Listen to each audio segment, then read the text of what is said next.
ના ના, કેસરને આ વાત કહીશ તો એના સાસુ પ્રત્યેનું એનું માન ઓછું થઈ જશે.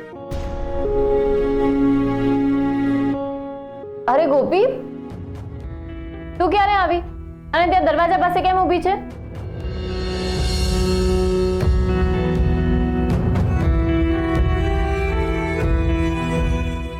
શું થયું ગોપી? તારે કંઈ કહેવું છે? કંઈ નહીં. ગોપી, તું રડતી હતી? ના ના, ક્યાં? જૂઠું ના બોલ, તારી આંખો બોલે છે. ગોપી, સાચું કે કોઈએ કંઈ કહ્યું? બેબી માસી કંઈ બોલ્યા? સાસુમાએ કંઈ કહ્યું? અચ્છા, સમજી ગઈ. મેં બધા આરોપ મારા માથે લેવાનું કહ્યું એટલે તું ઇમોશનલ થઈ ગઈ ને? પણ જો ગોપી,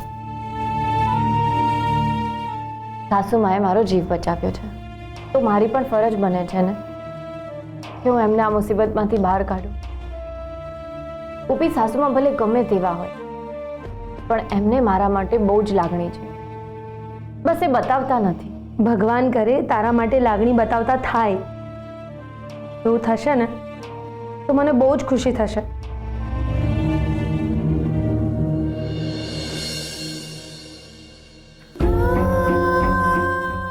ગોપી, એક દિવસ એવો આવશે ત્યારે સાસુમાં બધા સામે મારા પ્રત્યેની લાગણી બતાવશે અને ગર્વ કરતા કહેશે એ આ મારી કેસર વહુ છે.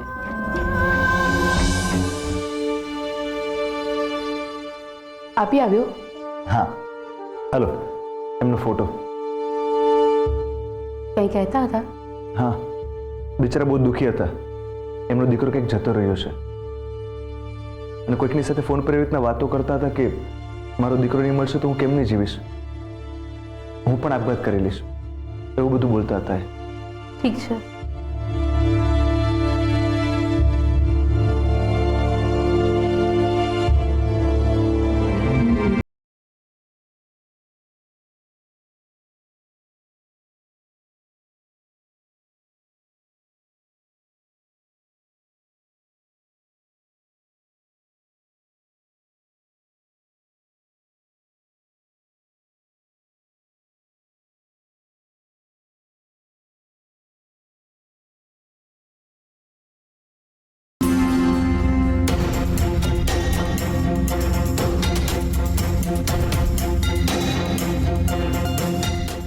હું ફરિયાદ લખાવા આવી છું પણ તમારા માણસો ના પાડી રહ્યા છે.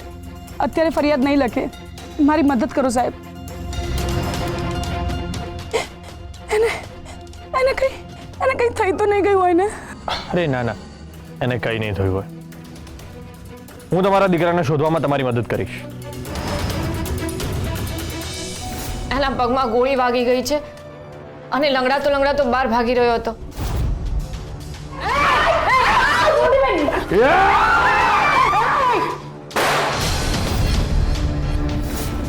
અરે ના ના, એને કંઈ નહીં થયું હોય. હું તમારા દીકરાને શોધવામાં તમારી મદદ કરીશ. સાચે જ તમે મારા છોકરાને શોધી લાવશો? હા માસી, કેસરને જો વાત કહીશ કે માસી મને પોલીસ સ્ટેશનમાં એમનો દીકરો ખોવાયાની ફરિયાદ લખાવવા આવ્યા હતા ત્યારે મળ્યા હતા તો એ ભાવુક થઈ જશે. પહોંચતા તમે મારા ઉપર ગુસ્સે છો તો પછી વાત કેમ નથી કરતા?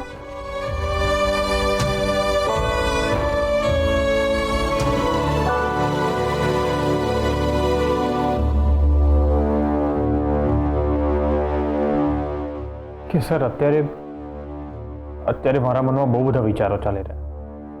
બહુ જ કન્ફ્યુઝ છું. એક તો તારી ઉપર જીવલેણ હુમલો થયો એનું સખત ટેન્શન થઈ રહ્યું છે. તો કોણ હશે જે તારી પાછળ પડી રહ્યું છે? કોણ તને મારવા માંગે છે? એકવાર મારા હાથમાં આવશે ને તો હું જોકે મને એ પણ ખબર છે કે દુર્ગેશ મેઇન કલ્પ્રિટ નથી. મેઇન કલ્પ્રિટ કોઈ બીજું છે. પછી સામે નથી આવી રહ્યું. પણ ક્યારેક તો સામે આવશે ને? હા, પણ સામે આવે એવી ભૂલ પણ તો નથી કરતા ને. જેવી કોઈ લીડ મળે છે કે લીડને તરત જ ડિસ્ટ્રોય કરી નાખે. તો શું જિંદગીભર મારી સાથે આવું જ થતું રહેશે? આવી રીતે તો હું પોલીસ વાળી બની શકીશ કે નહીં, કોણ જાણે. કેસર, હું આખી જિંદગી તારી સાથે આવું થવા પણ નહીં દઉં. ક્યારેક તો એને અટકાવીશ જ. અને રહી વાત તારી પોલીસ ભરતીની, તો તું એકવાર ચાલતી થઈ જા, પછી તારી ટ્રેનિંગ પણ ફરીથી શરૂ કરી દઈશ. બસ એકવાર તારી પર હુમલો કરનાર પકડાઈ જવો જોઈએ. એને તમે પકડશો કેવી રીતે? એ તો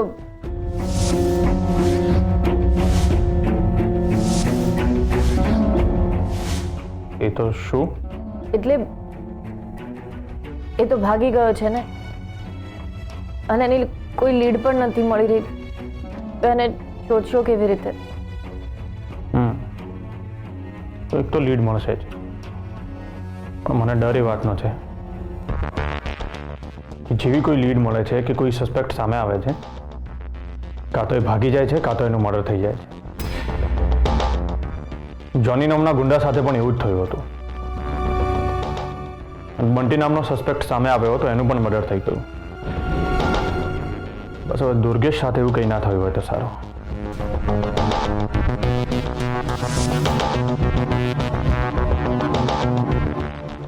ટેન્શન ના લે, હું તને કંઈ નહીં થવા દઉં.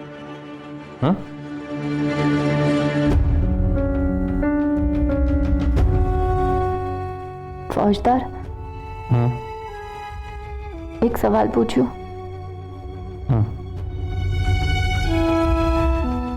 ભૂતકાળમાં તમારાથી ક્યારેય કંઈ ખોટું થયું છે? એટલે તમે જાણી જોઈને ના કર્યું હોય, પણ પરિસ્થિતિ એવી આવી ગઈ હોય કે ખોટું કરવું પડ્યું હોય.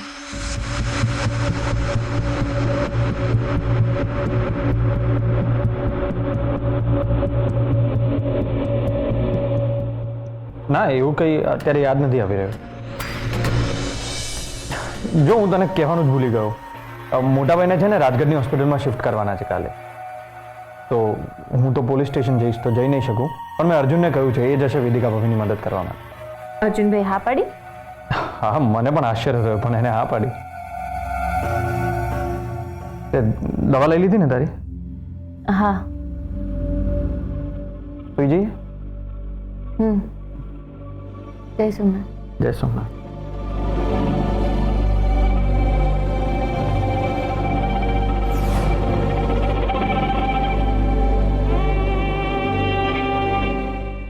સર, મારે તને ન્યાય વિશે વાત કરવી છે, પણ અત્યારે એ સમય નથી. ફોજદાર, મેં તમને જે વાત કરી છે એ અધૂરી જ કરી છે, માફ કરજો, પણ હું જાણી જોઈને કંઈ નથી કરી રહી. હર્ષવર્ધન સરના ઘરની આસપાસના હોસ્પિટલ અને ક્લિનિકની યાદી તૈયાર કરી. હા સર, આ રહી.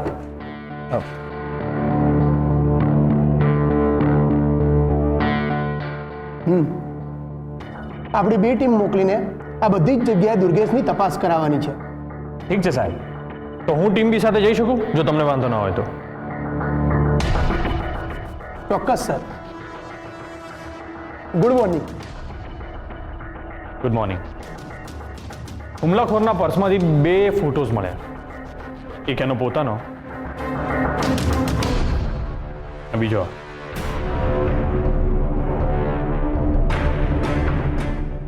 આ તો પાર્વતી માસી છે, જે પોતાના દીકરાના ગુમ થયાની રિપોર્ટ લખાવ્યા હતા એ. યસ. અચ્છા, એટલે એમનો દીકરો એ દુર્ગેશ, અને એણે જ કેસર ભાભી પર હુમલો કર્યો છે. 100% માસીને આના કાળા ધંધાઓ વિશે ખબર નહીં હોય. દુર્ગેશ અમને અંધારામાં રાખ્યા છે.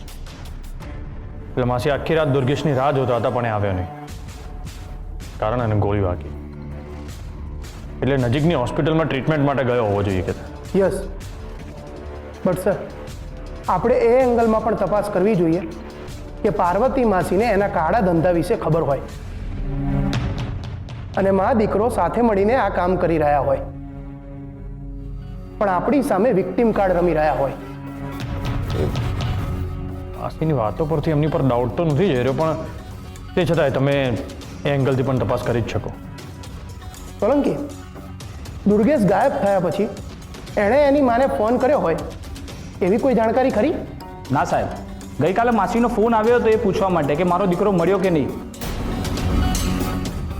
ત્યારે મેં એમને પૂછ્યું હતું કે તમારા દીકરા સાથે કોઈ કોન્ટેક્ટ કે કોઈ વાતચીત થઈ, ત્યારે એમને મને ના પાડી હતી સર. એ માં ઘરે એકલી હોય અને દીકરા એમને ફોન નથી કર્યો. સર, તમારે 2 ટીમ સાથે તપાસ કરવા જવાનું છે, એટલે આ હોસ્પિટલનું લિસ્ટ આવી ગયું છે, ચેક કરી લો.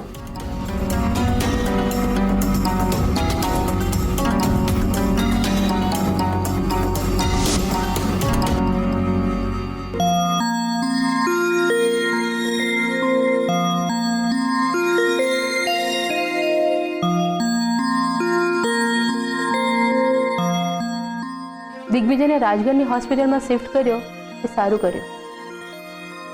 આપણે એમને મળવા જઈ આવીશું. હા.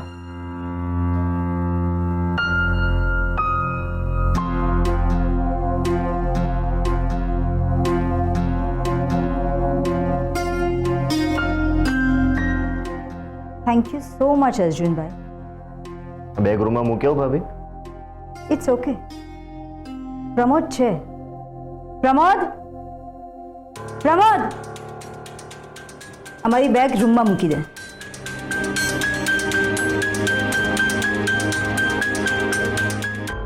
વિધિકા બહુ, દિગ્વિજયને હવે કેવું છે? ઠીક છે. પગે ફ્રેક્ચર થયું છે એટલે પાટો બાંધ્યો છે. લિટલ ભાભીની જેમ મોટા ભાઈને પણ ડાબા પગે પાટો આવ્યો છે. એટલે તું પણ હોસ્પિટલથી આવ્યો એમ ને? હા, હર્ષભાઈએ મને કહ્યું હતું કે સવારે નહીં જઈ શકે, એટલે વેદિકા ભાભીની મદદ કરવા માટે તું જતો આવજે, એટલે હું વેદિકા ભાભીની મદદ કરવા ગયો હતો. અને એમ પણ હર્ષભાઈને હું કોઈ પણ કામ માટે ના નથી પાડી શકતો, ભલે પછી એ ગમે તેની મદદ કેમ ના કરવાની. એમ પણ એ તારો લાડકો ભાઈ છે. બા, તમારી તબિયત તો સારી છે ને? સારી છે. કેમ, શું થયું? ના ના, કંઈ નહીં. આ તો અમે જ્યાંથી આવ્યા ત્યાંથી જોયું કે તમે એકદમ શાંત બેઠા છો. તમારા મોટા દીકરાની તબિયત વિશે પણ કંઈ પૂછ્યું નહીં તમે.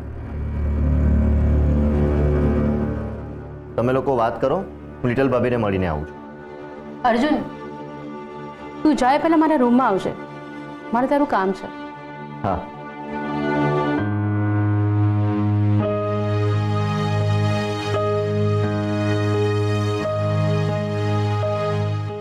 અમે ફ્રેશ થઈને આવીએ.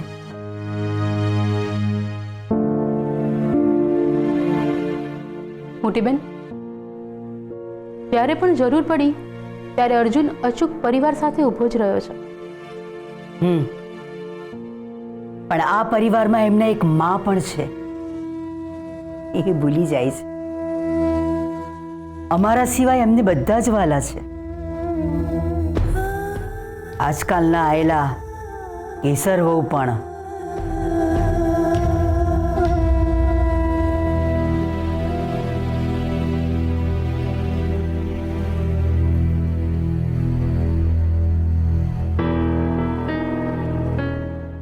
લિટલ ભાભી તો સૂતા છે.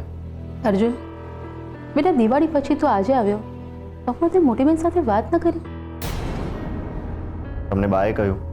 ના, મને ફીલ થયું. બેબી માસી, મને એમની આદત પડી ગઈ છે. બોલું ના બોલું શું ફરક પડે છે?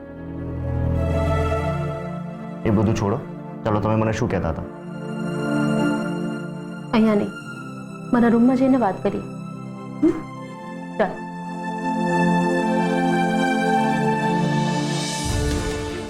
સાહેબ, મારા દીકરાના કઈ સમાચાર? એક મિનિટ. માસી, આ જ તમારો દીકરો છે ને?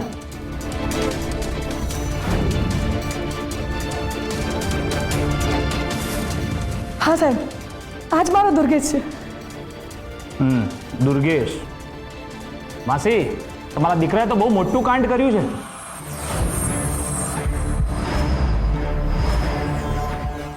સાહેબ શું કર્યું છે મારા દીકરાએ? એ તો ખબર પડશે, તપાસ ચાલી રહી છે. તપાસ પતી જવા દો એટલે તમને બધું જ કહીશ. તપાસ? કેવી તપાસ? પહેલા મારા છોકરાની તપાસ કરો ને સાહેબ. કેમ, તમને નથી ખબર તમારો દીકરો ક્યાં છે? અરે સાહેબ, ખબર હોત તો અહીંયા રોજ થોડી ધક્કા ખાત. શું તમે પણ સાહેબ? માસી, અવાજ નીચે રાખીને વાત કરો. તમારો દીકરો કઈ દૂધે ધોયેલો નથી. એણે તમને ફોન કર્યો હતો? ના સાહેબ. જેવો ફોન કરે, તમારો કોન્ટેક્ટ કરે અથવા તમારા ઘરે આવે ને તો તરત અમને જાણ કરજો. સાહેબ પણ એને શું કર્યું છે એ તો કહો મને. કહ્યું ને, તપાસ થઈ જાવ તો પછી બધું કહીશ. જાઓ જાઓ.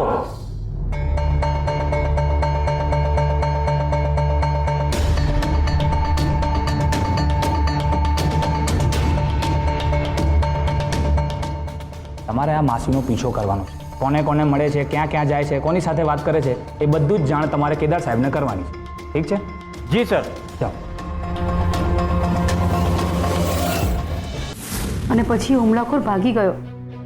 એને પકડવો હતો ને, એના પગમાં તો ગોળી વાગી હતી. કોણ પકડે? ઘરમાં બધી સ્ત્રીઓ જ હતી અને પાછો એના હાથમાં લાંબો છરો. તો તમારે પણ કંઈક લઈને છૂટું મારવું હતું ને એના માથામાં. અરે પણ એ વખતે અમે બધા ડરી ગયા હતા, કોઈને કંઈ સૂચ્યું જ નહીં. ખબર નહીં આ કેસર ભાભીની પાછળ કોણ પડી ગયું છે. અને ભાઈએ મને કંઈ કહ્યું પણ નહીં. મારી વાત થઈ હતી હર્ષની સાથે. એણે મને કહ્યું અર્જુન આવે એટલે બેસીને વાત કરીએ. પણ આજે કંઈ થયું ને એનાથી મોટી બેન ખૂબ જ ડરી ગયા છે અને ખૂબ જ ટેન્શનમાં પણ છે. હા તો હોય જ ને, સર એમના પર કેસ થઈ શકે છે અને એમના માટે આ ખાનદાની પ્રતિષ્ઠાનું મહત્વ કેટલું વધારે છે તમને ખબર છે.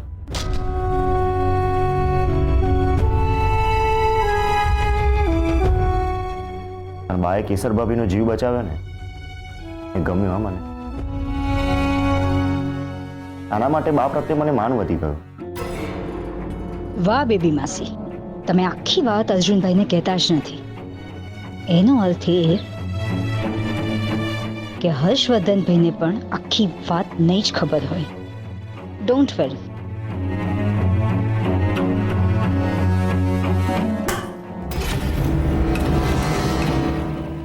કોણ? વેદિકા ભાભી, ભાભી ધ સેકન્ડ. તમે અમારી વાતો સાંભળતા હતા ને? ના ના, અમે તો જસ્ટ અહીંયાથી આમ પસાર થતા હતા ને. બહુ જૂની આદત છે વાતો સાંભળવાની. તમે લોકો અમને અને અમારા પતિદેવને આ ઘરના માનતા જ નથી. આ ઘરમાં શું થાય છે ને શું નહીં એ અમને કહેતા જ નથી. તમારે આ રીતે જ ચોરી છુપે વાત સાંભળવી પડે ને. કંઈક ખોટું કહ્યું બેબી માસી? હા, કંઈક ખોટું કહ્યું નહીં ને?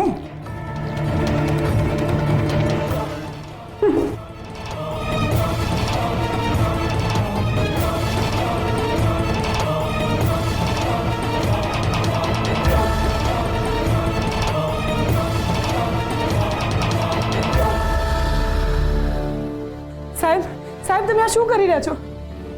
સાહેબ મારા છોકરાએ એવું શું કર્યું છે કે તમે મારા ઘરની તપાસ કરી રહ્યા છો? અમારી પાસે પુરાવા છે કે તમારો દીકરો અમુક ગેરકાયદેસર કામ કરી રહ્યો છે. ના ના સાહેબ, તમારી કોઈ ભૂલ થઈ રહી છે. મારો છોકરો આવું કરી જ ન શકે. મારો છોકરો તો સુગર ફેક્ટરીમાં કામ કરે છે સાહેબ. હા, અમે જ તપાસ કરવા આવ્યા છીએ કે તમે જે ફરિયાદમાં લખાવ્યું છે તે સાચું છે કે ખોટું.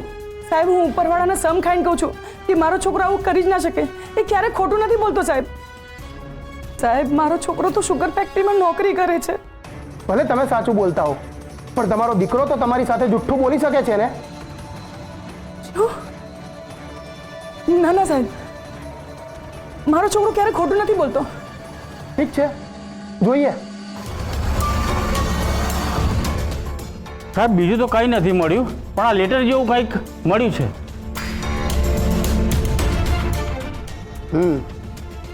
Vishnu sugar factory appointment letter છે. સાહેબ મેં કીધું હતું ને તમને.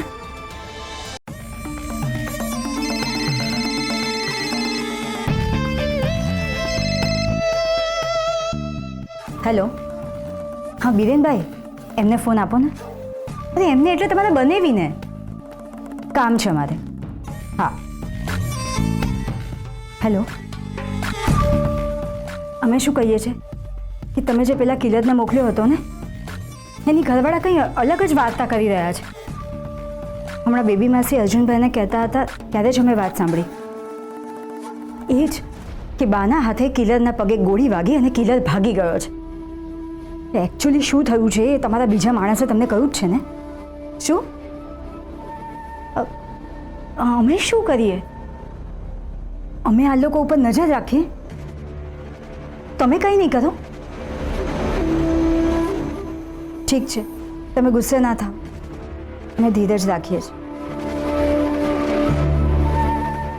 પગ તૂટી ગયો છે તો પણ ગુસ્સે થાય છે.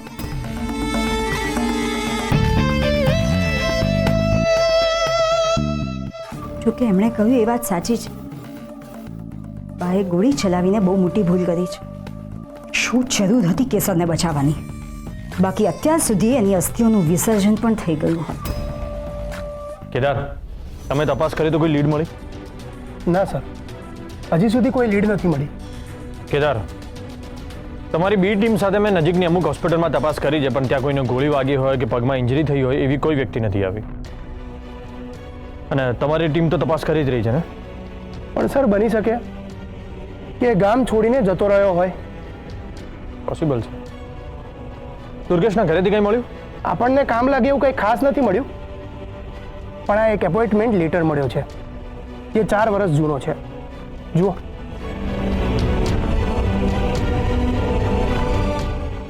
વિષ્ણુ સુગર ફેક્ટરી, નામ જાણીતું લાગે છે.